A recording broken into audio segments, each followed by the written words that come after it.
నమస్తే, welcome to plus TV Telangana. Telangana రాష్ట్రంలో కొన్ని వింతైన కేసులు బయటకు వస్తూ ఉన్నాయి. కొన్ని వింతైన ఆరోపణలు కావచ్చు, వాస్తవాలు కూడా కావచ్చు బయటకు వస్తూ ఉన్నాయి. ఒక మహిళ తనని వ్యక్తిగతంగా వాడుకొని శారీరకంగా యూజ్ చేసుకొని మోసం చేశాడని చెప్పేసి కేసు పెట్టింది. ఆ కేసు మన పిల్లబచ్చగల మీద అయితే కాదు, అది ఒక ఎమ్మెల్యే, మాజీ ఎమ్మెల్యే. ఆమె దగ్గర 4 లక్షలు ఆయన అవసరానికి తీసుకోండి అని చెప్పేసి కూడా ఆ కేసులో వివరించింది. సరే, ఈ కేసును ఇప్పుడే పూర్తిగా వాస్తవం అని చెప్పలేము, ఇప్పుడే పూర్తిగా అవాస్తవం అని చెప్పలేము, ఎందుకంటే ఎంక్వైరీలో ఉంది. కానీ ఎంతో కొంత నిజం ఉంటేనే ఒక మహిళ తన శరీరాన్ని వాడుకోరని చెప్పేసి తన శీలాన్ని, మానాన్ని ఖరాబ్ చేసుకునే పని అయితే ఏది, ఎంతో కొంత వాస్తవం ఉంటేనే వేస్తుందని చెప్పేసి ఈ కోణంలో ఆలోచించాం. కొద్దిసేపు కేసు వివరాల్లోకి వెళ్తే ఎట్లా ఉందో ఒకసారి చూసే ప్రయత్నం చేద్దాం. ఏది పంజాగుట్ట పోలీస్ స్టేషన్లో కేసు నమోదైంది. పంజాగుట్ట పోలీస్ స్టేషన్లో కేసు నమోదైంది.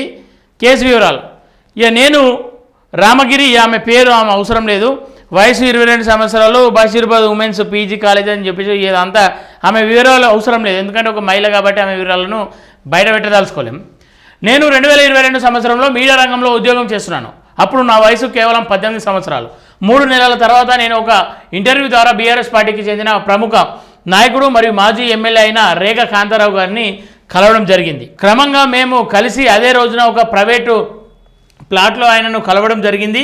రేగ కాంతారావు కొత్త యూట్యూబ్ ఛానల్ నిర్మిస్తున్నాననే పేరుతో నన్ను పిలిచి లైంగికంగా బలవంతం చేసి పెళ్లి పేరుతో నాతో సహజీవనం చేశారు. 45 ఏళ్ల వ్యక్తిని నేను ఎలా పెళ్లి చేసుకుంటారని నేను ఆశ్చర్యపోయాను. కానీ ఆయన కుటుంబానికి మధ్య ఉన్న గొడవలను నాకు వివరించి ఒప్పించారు. మా ప్రయాణంలో భాగంగా మేము ఇద్దరం అమీర్పేటలోని పంజాగుట్ట పోలీస్ స్టేషన్ పరిధిలో ఉన్న జోసెఫ్ అనే నటుడికి చెందిన ఫ్లాట్లో సహజీవనం చేశాం. రేగ కాంతారావు హైదరాబాద్కు వచ్చినప్పుడల్లా మేము ఇద్దరం ఆ ఫ్లాట్లోనే కలిసి ఉండేవాళ్ళం. కొంతకాలం తర్వాత రేగ కాంతారావు నా ప్రైవేట్ ఫోటోలు తీసి నేను ఆయనను కలవడానికి నిరాకరించినప్పుడు కొన్నిసార్లు నన్ను బ్లాక్మెయిల్ చేశారు. మేము 2025 సగం వరకు శుభం అపార్ట్మెంట్లో శారీరక సంబంధాన్ని కొనసాగించాం. చాలా రేగ కాంతారావు రియల్ ఎస్టేట్ ఆస్తిలో పెట్టుబడి పెడతాననే పేరుతో నా నుండి 4 లక్షల రూపాయలు తీసుకున్నారు. మేము ఆ మొత్తాన్ని రెట్టింపు చేసి ఇస్తామని చెప్పారు. అప్పటి నుండి ఆయన నన్ను తప్పించుకోవడం మొదలుపెట్టారు. నా ఫోన్ కాల్స్కు కూడా సమాధానం ఇవ్వకుండా నాకు దూరంగా దాక్కుంటున్నారు. నాకు తెలియకుండా 2024 మే నెలలో ఆయన నా మొబైల్ నుండి నా స్నేహితురాలి కాంటాక్ట్ తీసుకొని ఆమెతో మాట్లాడడం, కలవడం కూడా మొదలుపెట్టారు. నేను అడిగినప్పుడు ఆయన దానిని నిరాకరించారు. ఆమె పేరు లక్ష్మి పాడాల. మార్చి నెల మరియు ఫిబ్రవరి మార్చి 2025 మధ్య వివిధ ఆరోగ్య సమస్యలతో మరియు తీవ్రమైన ఆర్థిక ఇబ్బందులతో బాధపడుతున్నాను. మా దగ్గర బంధువులు అయిన అంజలి అనే ఆమెకు నా కథ మొత్తం తెలుసు. ఆమె దగ్గరి బంధువు అయిన అంజలి అనే ఆమెకు నా కథ మొత్తం తెలుసు అంటే నాకు సహాయం చేస్తానని చెప్పి రేగ కాంతారావు సోషల్ మీడియా హ్యాండిల్స్ అయిన గుంటక ప్రవీణ్ అనే వ్యక్తిని సంప్రదించి జరిగిందంతా వివరించింది. ఆ విషయం పెద్దది కాకుండా చూస్తానని రేగ కాంతారావుతో సమావేశం ఏర్పాటు చేస్తామని చెప్పాడు. కానీ తర్వాత నిరాకరించాడు. రేగ కాంతారావు అత్యంత సన్నిహితుడైన నూకరపు రమేష్ అనే ప్రసిద్ధ కాంట్రాక్టర్ ముందుగా మీ డబ్బులు చెల్లిస్తారని చెప్పాడు. మరియు నా అనుమతి లేకుండా 16 మార్చిన 5 లక్షల రూపాయలు మరియు 18 మార్చిన 3.5 లక్షల రూపాయలు ట్రాన్స్ఫర్ చేశారు. ఈ ప్రక్రియ అంతా నా అనుమతి లేకుండానే జరిగింది. అంతకుముందు నేను షీటీమ్స్కు ఆన్లైన్ ద్వారా ఫిర్యాదు చేశాను. అప్పుడు మిస్టర్ కాంతారావు ఉద్దేశపూర్వకంగా బ్లాక్మెయిల్ సెంటిమెంటల్ లావాదేవీలను షీటీమ్కు బదిలీ చేసి నేను వసూలు చేయడానికి ప్రయత్నిస్తున్నానని చెప్పడం మొదలుపెట్టారు. మరియు తనకు నేను తెలియదని కూడా చెప్పారు. ఈ ఫిర్యాదు ద్వారా గౌరవనీయ SHO సార్ను క్షుణ్ణంగా విచారణ జరపాలని నేను హృదయపూర్వకంగా కోరుతున్నాను. నన్ను తెలియదని అంటూనే మిస్టర్ కాంతారావు నాకు డబ్బులు ఎందుకు పంపారు?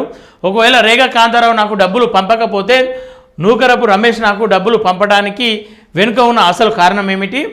చివరి అనుమతితో గుంటక ప్రవీణ్ నాకు కాంతారావుకి మధ్య అడ్డుగోడలా వ్యవహరిస్తున్నారు. చివరికి నేను రేగ కాంతారావుతో పెట్టుబడి పెట్టిన అసలు మొత్తం నాకు తిరిగి వచ్చింది. కానీ అది నాకు డబ్బులు సంబంధించిన విషయం కాదు, పెళ్లికి సంబంధించిన విషయం. పెళ్లి పేరుతో నన్ను లైంగికంగా దోపిడీ చేసి తప్పుడు వాగ్దానాలతో నన్ను మోసం చేసినందుకు ఎస్హెచ్ఓ గారు తగిన చర్యలు తీసుకోవాలని హృదయపూర్వకంగా కోరుతున్నాను. నేను రేగా కాంతారావుతో ఆయన పెళ్లి వాగ్దానం మీదనే సహజీవనం చేశాను. నాకు 4 సంవత్సరాల కాలంలో ఆయన నన్ను ఎంతో లైంగికంగా హింసించారని చెప్పేసి ఆమె చెప్తుంది. ఇక్కడ 2 వర్షన్లు ఆలోచించాలి. ఒకటి, లైంగికంగా వాడుకుండు కాబట్టి ఖచ్చితంగా ఆమెకు న్యాయం జరగాలని కోరుకుందాం. కానీ లైంగికంగా వాడుకుంది వాస్తవం ఎంత అవాస్తవం ఎంత ఒక అంశం. రెండోది, డబ్బులు వచ్చిన వెంటనే ఎందుకని చెప్పేసి ఫిర్యాదు చేయలేదనే అనుమానాలు కొంతవరకు అమ్మాయి వైపు వస్తూ ఉంటాయి. ఇక దాన్ని సమర్థించుకోవడానికి భయపడ్డా, లేదంటే అధికారంలో వాళ్ళు ఉన్నారు, ఇంకేమన్నా చెప్పచ్చు. ఏదేమైనప్పటికీ ఇక్కడ 2 రకాలుగా అనిపిస్తూ ఉన్నాయి. అమ్మాయితో అయినా సహజీవనం చేసి ఉంటే ఖచ్చితంగా ఇట్లాంటి వ్యక్తులను బీఆర్ఎస్ పార్టీ క్షమించద్దు.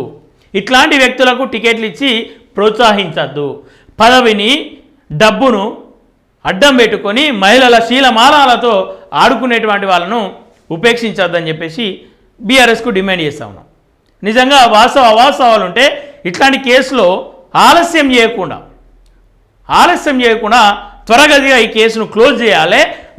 అవాస్తవాలను బయటపెట్టి నిజంగా ఎమ్మెల్యే తప్పు చేసి ఉంటే ఎమ్మెల్యేను శిక్షించాలి, మాజీ ఎమ్మెల్యేను శిక్షించాలి, అమ్మాయికి న్యాయం చేయాలి. రెండోది, అమ్మాయి ఒక పెళ్ళైనటువంటి వ్యక్తి మళ్ళీ నిన్ను పెళ్లి చేసుకుంటా అని నమ్మబలికిండు అంటేనే ఇక నువ్వు పప్పులో కాలేసినట్టు. అక్కడ క్లియర్గా ఆయన పదవిని చూసి నువ్వు ఆయనతో శారీరకంగా కలిసినావని కూడా అనుమానాలు రేకెత్తించవచ్చు. సరే, ఏదేమైనప్పటికీ ఒక మహిళ తనను తాను ఇచ్చుకుంది అని చెప్పేసి అంటే దానికి మించినటువంటి త్యాగం ఇంకోటి ఉండదు. ఇక దాన్ని 2 రకాలుగా చూడొచ్చు. ఏ రకంగా చూసేవాళ్ళు ఆ రకంగా చూస్తారు. ఏదేమైనప్పటికీ ఆ మహిళ కోణంలో నిజంగా మహిళ చెప్పేటి ఈ వాస్తవాలు అయితే ఆమెకు న్యాయం చేయాలి. ఒకవేళ అవి అవాస్తవాలు అయితే మహిళ పైన, ఎందుకంటే ఒక ఎమ్మెల్యే క్యాండిడేట్ మాజీ ఎమ్మెల్యే అయినటువంటి వ్యక్తి ప్రతిష్టను దెబ్బతీసే విధంగా వ్యవహరించిందన్న కోణంలో ఆమెను ఖచ్చితంగా తగిన శిక్ష ఆమెకి విధించాలి. కానీ ఇక్కడ ఎవరు వాస్తవం ఎవరు అవాస్తవం అని ఇప్పుడు మనం డిక్లేర్ చేయనీకి లేదు. ఒక అమ్మాయి ముందుకు వచ్చింది, దట్టు మీడియా అమ్మాయి అని చెప్తా ఉంది ఆమె. సరే, ఆమె ఎవరో ఎట్లా ఉంటుందో మనం ఇప్పటివరకు చూసింది లేదు. ఏదేమైనప్పటికీ ఆమెకు న్యాయం జరగాలని కోరుకుందాం. పరారులో ఉన్నాడా మన కాంతారావు గారు, లేదంటే నిజంగానే తప్పు చేసినని ఒప్పుకుంటుండా, లేదంటే వాస్తవాలు ఏందో బయటకు చూపించే ప్రయత్నం చేయడానికి చేస్తూ ఉండా తెలియదు. కానీ ఆయన స్పందన అయితే ఇప్పుడు అవసరం. ఈ సమయంలో ఆయన స్పందన అవసరం. ఆయన మాట్లాడడం ఖచ్చితంగా మనకు అవసరం. ఎందుకంటే నిజాలు తెలవాలి. ఎమ్మెల్యేగా ఉండి ఒక అసెంబ్లీలో, పవిత్రమైనటువంటి అసెంబ్లీలో అడుగుపెట్టినటువంటి మనం కూడా అంటుండొచ్చు, అరే ఆయన ఏమైనా చేసుకొని మనకేం సంబంధం అని చెప్పేసి అంటే బరాబరి మనకు సంబంధమే. ఎందుకంటే ఈ తెలంగాణ దిశను తెలంగాణ భవిష్యత్తును మార్చేటువంటి గర్భగుడి అసెంబ్లీ. అట్లాంటి అసెంబ్లీలో అడుగులు పెట్టిన వాళ్ళంతా కూడా పవిత్రంగా ఉండాలని చెప్పేసి మనం కోరుకోవాలి. సరే, అడుగులు పెట్టిన వాళ్ళందరూ పవిత్రంగానే ఉన్నారా అని చెప్పేసి అంటే అది మనం చెప్పనీకి లేదు. కానీ అట్లాంటి దుర్మార్గులు బయటపడ్డప్పుడు ఖచ్చితంగా వాళ్ళను కడిగి పారేయాల్సిన అవసరం ఉంది. కాంతారావు గారు తప్పు చేసిరా, తప్పు చేయలేదా అని చెప్పేసి నిజ నిర్ధారణ తర్వాత, అవాస్తవాల తర్వాత బీఆర్ఎస్ పార్టీ ఎట్లాంటి నిర్ణయం తీసుకోబోతూ ఉందో చూడాలి. ఏదేమైనప్పటికీ ఇప్పటికైతే చాలా బ్రహ్మాండంగా అద్భుతంగా ఆయన మీద కోపం ఉన్న వాళ్ళైతే ప్రచారం చేస్తూ ఉన్నారు, ప్రేమ ఉన్న వాళ్ళు కవర్ చేసే ప్రయత్నం చేస్తూ ఉన్నారు. ఏదేమైనప్పటికీ నిజం నిప్పు లాంటిది, ఏదో ఒకరోజు బయటపడుతుంది, అది కుండ బద్దలు కొడుతుంది. ఆ రోజు ఇట్లా బలి కావాల్సిందే అని చెప్పేసి మిగతా వాళ్ళకు ఇదొక చెంపపేటుగా ఉండాలి ఇట్లాంటి కేసులు అని చెప్పేసి మనస్ఫూర్తిగా కోరుకుంటా ఉన్నా. చూస్తున్నాను ప్లస్ తెలంగాణ.